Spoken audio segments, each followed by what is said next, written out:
ఉదయం నెల్లూరు కోటమిట్ట షాదీ మంజిల్లందు అబ్దుల్ మస్తాన్, సమీ హుస్సేని, ఇలియాస్ మౌలానా ఆధ్వర్యంలో ముస్లిం మైనార్టీ సోదరులు, మత పెద్దలు సమావేశమై వక్ఫ్ బిల్లు ఆమోదంపై భవిష్యత్తు ఎలా స్పందించారో దానిపై చర్చించారు. అందరూ కలిసి వచ్చే సోమవారం అంటే ఏప్రిల్ 14వ తేదీ ఒక పెద్ద ర్యాలీ నిర్వహించాలని, దానిపై రాజకీయాలకు అతీతంగా పెద్ద ఎత్తున జన సమీకరణ చేపట్టాలని నిర్ణయించారు.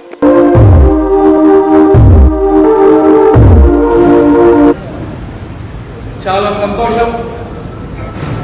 ఈరోజు నెల్లూరు జిల్లా జాయింట్ యాక్షన్ కమిటీ అన్ని జమాత్లకు చెందిన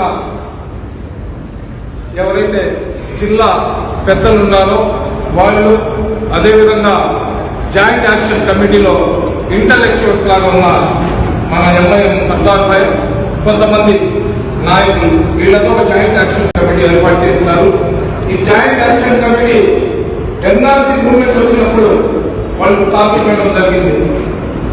జాయింట్ యాక్షన్ కమిటీ అంటే అందరినీ కలుపుకొని అందరినీ తోడు తీసుకొని వెళ్ళేదాన్ని జాయింట్ యాక్షన్ కమిటీ అంటారు. కొందరిని కలుపుకొని కొందరిని తోడు తీసుకొని వెళ్లే పని అయితే ఈ మీటింగ్ పెట్టాల్సిన అవసరం లేదు. ఇప్పుడు మా తమ్ముడు సమీర్ ఖాన్ కానివ్వండి, అదేవిధంగా ఫయాజ్ కానివ్వండి, మన ఉమర్ ఫారూక్ కానివ్వండి, మౌలానా అజీజ్ గారు కానివ్వండి, జియావుద్దీన్ కానివ్వండి, అదేవిధంగా ఎస్డిపిఐ చెందిన తమ్ముడు కానివ్వండి, వీళ్ళందరూ కూడా చెప్పిన మాట ఏంటంటే అందరినీ కలుపుకొని అందరి కోసం చేసే కార్యక్రమం ఇది. మసీద్కి వెళ్లే వాళ్ళే ముస్లింలు, మసీద్కి రాని వాళ్ళు ముస్లింలు అని చెప్పే హక్కు ఎవరికి లేదు. కల్మా చదివిన ప్రతి ఒక్కరు ముస్లింలే. నెల్లూరులో 3,50,000 మంది ముస్లింలు ఉన్నారు. ఎలక్షన్లలో ఎవరికి నచ్చిన పార్టీ వాళ్ళు చేసుకున్నారు. కొంతమంది వైఎస్ఆర్సీపీకి చేసినారు, కొంతమంది తెలుగుదేశం పార్టీకి చేసినారు, కొంతమంది కమ్యూనిస్టుకి చేసినారు, కొంతమంది ఎస్డిపిఐకి చేసినారు. అది వాళ్ళ వ్యక్తిగత అభిప్రాయం. ఏ విధంగా మీలో జమాత్లు ఉన్నాయో, కొంతమంది తబ్లిక్ జమాత్కి బిలాంగ్స్ చేస్తారు, కొంతమంది అహ్లే హదీస్లో ఉన్నారు, కొంతమంది అహ్లే సున్నత్ జమాత్లు ఉన్నారు, కొంతమంది జమాత్ ఇస్లాంలో ఉన్నారు. ఏ విధంగా మీలో జమాత్లు ఉన్నాయో అలాగే ముస్లిం యువకులు ఒక్కొక్కరు ఒక్కొక్క పార్టీలో ఉంటారు. వాళ్ళకి అక్కడ ఉన్న సిద్ధాంతం నచ్చితే లేదా అక్కడ వాళ్ళకు మర్యాద గౌరవం దక్కితే వాళ్ళు ఆ పార్టీలో ఉంటారు. పొలిటికల్ అంటే ఎవరు?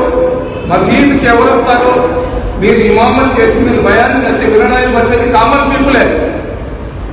మసీద్లలో నమాజ్ చదవడానికి వచ్చేది కామన్ పర్సన్సే వచ్చేది. ఈ రోజు మీరు పోరాటం చేయాలన్నా కానీ కామన్ పర్సన్స్ కావాలా, అదేవిధంగా పొలిటికల్ పార్టీలో ఉన్న వాళ్ళు కూడా ముందుండాలి. ఎందుకంటే ఇప్పటిదాకా మేము రాజకీయంగా ముస్లింలను ఎదగనీయకుండా చాలా నష్టపోయినాం. ఈరోజు పార్లమెంట్ లో ఒక 50 మంది ఎంపీలు కానీ ఉంటే బీజేపీ వాళ్ళు ఇంకొక జన్మ ఎత్తినా కానీ సవరణ బిల్లును పార్లమెంట్ లో పెట్టే ధైర్యం చేయరు.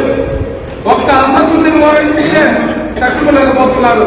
పార్లమెంట్ లో ఒక 50-60 మంది ఎంపీలు కానీ ఉండాలనుకోండి, ఖచ్చితంగా 60 మంది అడ్డు తగిలితే ఏ బిల్లు కూడా ముందుకు సాగదు. 21 మంది ఎమ్మెల్యేలను తీసుకొని చంద్రబాబుకు పూర్తి మెజార్టీ ఉన్నా కానీ పవన్ కళ్యాణ్ దగ్గర 21 మంది ఎమ్మెల్యేలు ఉన్నారని చెప్పి అతనికి డిప్యూటీ సీఎం హోదా ఇచ్చినారు. అదేవిధంగా ముస్లింలకు 50 మంది పార్లమెంట్ సభ్యులు కానీ ఉంటుంటే పార్లమెంట్ లో ముస్లింల పరిస్థితి ఏ విధంగా ఉంటుందని కూడా మేము ఒకసారి ఆలోచించాలి. జేఎస్ వాళ్ళు తప్పు చేస్తారు, ఇంకొకటి చేస్తారని కాదు. గతంలో జరిగిన అనుభవాలు మాకు బాగా గుర్తున్నాయి. ఎన్ఆర్సీ మూవ్మెంట్ వచ్చినప్పుడు జేఎస్ వాళ్ళు ఏర్పాటు చేసిన డయాస్ల దగ్గర సమీ ఇక్కడికి రాకూడదు, వస్తే పెట్రోల్ పోసి తలలు పెట్టేస్తామని ఒకళ్ళు, కత్తి తీసుకుని నరికేస్తామని ఒకళ్ళు ప్రమాణం చేశారు. వాళ్ళ గుండెల మీద చేపెట్టుకుంటే చాలు. ప్రతి ఒక్కరు ఇక్కడ ఉన్న వాళ్ళు అల్లాతో పెట్టిన వాళ్ళే. నమాజ్ పడతాము అల్లాకే వస్తే, ఖాస్ కుదాతాము పుల్యంగా వస్తే సామెత మాకొద్దు. మా మైక్ తీసుకొని అందరూ మాట్లాడతారు. మెంబర్ దగ్గర నిలబడి సాగే ముసల్మానే ఎత్తేహాత్ ప్రజల సబ్జనే ఏ ప్రజలు అందరం కలిసి వెళ్ళాలని చెప్పి మైక్ పెట్టేసి బయటికి రాగానే మళ్ళీ మేము మాకు నచ్చిన దాంట్లో వెళ్తాను. ఆ విధంగా చేసుకునే పని అయితే ఈ కార్యక్రమంలో నేనైతే రాను. ఇంకొకటి ఏంటంటే వక్ఫ్ అమెండ్మెంట్ బిల్ అనేది ప్రతి ఒక్కరికి సంబంధించింది. మసీదులు ఏదైతే మన సంఘం సభ్యులు గారు చెప్పారు, మసీదులు ఏదైతే ఒక్కోట్లో ఉన్న మసీదులు ఉన్నాయో ఆ మసీదులకు చెందిన ముతవల్లీలు, ఆ కమిటీ అధ్యక్షులు, ఆ మసీద్ పట్లలో ఉన్న బాడుగలకు ఉన్న వాళ్ళందరూ కూడా రావాలా. అన్నిటికీ మించి ఒక్కొక్కరికి సంబంధించిన ఎక్కువ ఆస్తులు దర్గాలకు ఉన్నాయి. దర్గాలకు చెందిన పీఠాధిపతులు కూడా రావాలా. కడప దర్గా పీఠాధిపతి అతను వస్తే అతన్ని కలవడానికి 5,000 మంది 6,000 మంది ఇక్కడికి వచ్చి క్యూలో నిలబడతారు. కడప దర్గా ఏదైతే ఉందో దానికి సంబంధించి నెల్లూరు జిల్లాలోనే 360 ఎకరాలు ఉంది నందవరం దగ్గర.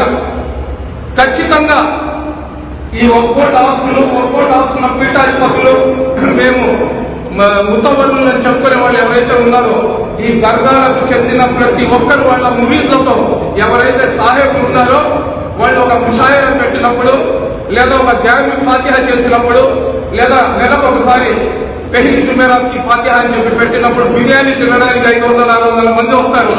ఈ ఎవరెవరైతే బిర్యానీలు కీర్పూర్యాలు తిరుగుతున్నారో వాళ్ళందరూ కూడా రేపు జరిగే కార్యక్రమంలో పార్టిసిపేట్ అవ్వాలి. అదేవిధంగా ఖచ్చితంగా ఈ రోజు మనం ఒక నాయకత్వాన్ని ముందుకు తీసుకొని వెళ్ళాలి. నాయకత్వాన్ని మేము ముందుకు తీసుకొని వెళ్ళాలంటే ఎవరైతే మాలో యువకులు ఉన్నారో, ఎవరైతే రాజకీయంగా ముందుకు వెళ్ళాలనుకుంటున్నారో అటువంటి వ్యక్తులను మీ తోడు కలుపుకొని మీ తోడు తీసుకొని వెళ్ళండి. జేఏసీ అనేది 5 సంవత్సరాల తర్వాత మళ్ళీ ఇప్పుడు కనపడుతున్నారు. ఎందుకంటే ఈ సబ్జెక్టు ఇబ్బంది లేకుండా ఖౌమ్గా మసలా కాబట్టి జనాలు వచ్చేస్తారు, మేము ముందు ఉంటామని చెప్పి. అదేవిధంగా ఖౌమ్ చాలా సబ్జెక్టులు జరిగినాయి. మొహమ్మద్ ప్రవక్త సల్లల్లాహు అలైహి వసల్లం అనుచిత వ్యాఖ్యలు చేసినారు, ఖురాన్ గురించి అనుచిత వ్యాఖ్యలు చేసినారు. ఎన్ని సబ్జెక్టులు జరిగినా కానీ ఉన్న మాట మనం వాస్తవంగా మాట్లాడుకోవాలా. ఏ సంఘటన జరిగినా కానీ ఆ 10 మందితోనో 20 మందితోనో 30 మందితోనో ఒక ఎస్డిపిఐ పార్టీ ఒకటే నేను నెల్లూరులో చూస్తున్నాను. ఇకపోతే అజియావుల్ హక్, ఆ ఫయాజ్, తర్వాత ఈ కమ్యూనిస్ట్ పార్టీకి చెందిన సిరాజ్, వీళ్ళు ఒక 15-20 మంది వాళ్ళ శక్తికి ఏదో ఒక కార్యక్రమం చేసుకుంటున్నారు. లేదంటే ఆ జుబేర్ ఎదుగుతూ ఉన్నాడు కాబట్టి అల్లా ఎవరైతే అతనికి కేసులో ఇరికించినాడో అతనికి అల్లా దునియాలోనే అజాబ్ చూపించాలా. అతని మీద అతని కొడుకు మీద కేసు పెట్టి అతను చేసే పోరాటం మీద నీళ్లు కొట్టినారు. నేను ఎందుకు చెప్తున్నానంటే ఒక ఎక్స్పీరియన్స్ తో చెప్తున్నా. ప్రతి ఒక్కరు కూడా బాగుండాలా. ఎవరైతే పోరాటం చేస్తున్నారో పోరాటం చేస్తున్న వాళ్ళు కూడా బాగుండాలా, చేయించే వాళ్ళు కూడా బాగుండాలా. మనం చేసిన పోరాటం వల్ల ముస్లిం సమాజానికి లాభం రావాలి. కాబట్టి ఒక్కోట్లో ఖచ్చితంగా సుప్రీంకోర్టులో మనీష్ పాండే అని చెప్పి ఒక అడ్వకేట్ ఉన్నారు. గౌరవ సుప్రీంకోర్టు బార్ అసోసియేషన్ కి సెక్రటరీ అతను. నిన్ననే అతనితో మాట్లాడడం జరిగింది. ఖచ్చితంగా నేను కూడా సుప్రీంకోర్టులో ఒక కేసు వేస్తున్నాను. అతను 5 లక్షలు ఫీజు అడిగినారు, ₹1,50,000 అతనికి నిన్ననే పంపించినాను. నా దగ్గర చెప్తున్నారు ఒక్కోటి వల్ల మనకి ఏం లాభం జరిగింది భయాన్ని ఒక్కోటి గర్వంగా చెప్పుకునే పరిస్థితి ఈరోజు భారతదేశంలో మొబైల్ తీసుకుని వచ్చారు. अस्सलाम वालेकुम वरहमतुल्लाहि वबरकातुह। वक्फ बोर्ड के ताल्लुक से आज हमारा यहाँ जमा होना हुआ है। अल्हम्दुलिल्लाह इसके अंदर सारे जमात वाले, सारे पार्टियों वाले अपने अपनी जमात को बाजू रखकर, अपने अपनी पार्टी को बाजू रखकर, अपने अपने तंजीमों को बाजू रखकर सारे के सारे वक्फ बोर्ड बिल के ताल्लुक से जमा हुए हैं। और इसमें अल्हम्दुलिल्लाह एक से एक साथी ने बेहतर से बेहतर अंदाज से राय मशवरा दिया और सबकी एक ही फिक्र है। अल्लाह हम सब की फिक्रों को बरकरार रखे और मुत्तहिदाना अंदाज से आगे बढ़ने की तौफीक दे।